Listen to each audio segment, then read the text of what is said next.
Hello, I'm Tristan Pleijhuis and this is Nienke Kerkdijk. And we are food technology students from the university in the Netherlands. Interfood gave us the assignment to create a tool. This tool should help the supplier of Interfood with the improvement of their risk assessment. It's built in Excel, and in this video we are going to give you a brief overview of how it works and what the benefits are for you. First, a brief explanation will be given on the process of validation. This process covers 4 different steps, starting with the risk assessment. The risk assessment is the process of finding and evaluating potential risks, then deciding how to manage or reduce them.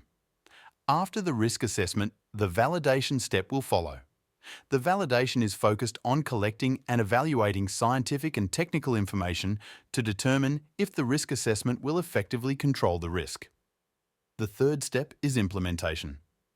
Implementation involves using tests and inspections to ensure a product or system meet the required specification and works as intended.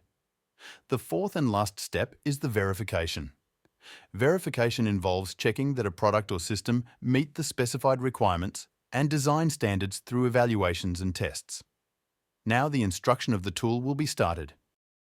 Hello everyone, welcome to this instruction video of the risk assessment tool.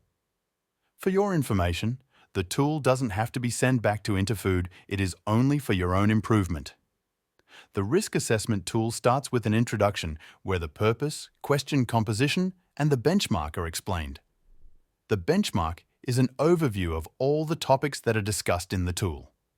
The benchmark forms an ideal situation based on GFSI standards, the requirements of multinationals, and the audit tool of Interfood. After the introduction, you can move on to the instruction of the tool. This instruction provides information on how to fill in the tool.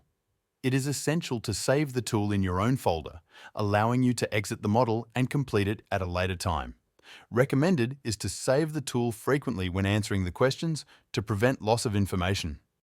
Now it is time to fill in the tool. A short demonstration will be given on how to work with the questions. On the left, the question will be displayed. Next to the question, there is an explanation paragraph and a paragraph with the requirements. It is important to first read the 2 paragraphs before answering the question. After reading the information, you have to fill in the answer. It is also mandatory to fill in a remark. In the remark box, you can add which requirements you do or don't meet. Furthermore, there are questions provided to help with filling in the remark box. To go to the next question, you have to press the Next Question button. Clicking on the Next Question button may take a while, but don't worry. This is because Excel needs to process your answer and remark, so that a nice overview will be generated when you finish all the questions. It is also possible to go back to a previous question via the Previous Question button. You have the option to change your answer and remark via this way. Lastly, there is a Not Applicable button available to proceed to the next question if it is not applicable for your company. Finally, there is a summary sheet where all your questions will be saved with your answer and remarks. It is possible to add additional information to the remarks to make it your own action list. Watch out! When you change the remark in the summary sheet, the remark will not be updated in the question sheet. After completing the risk assessment tool, you will have completed around 80% of the risk assessment step. The last 20% is discussing the filled-in information to ensure the information is correct. It is also important to evaluate the risk assessment tool with stakeholders.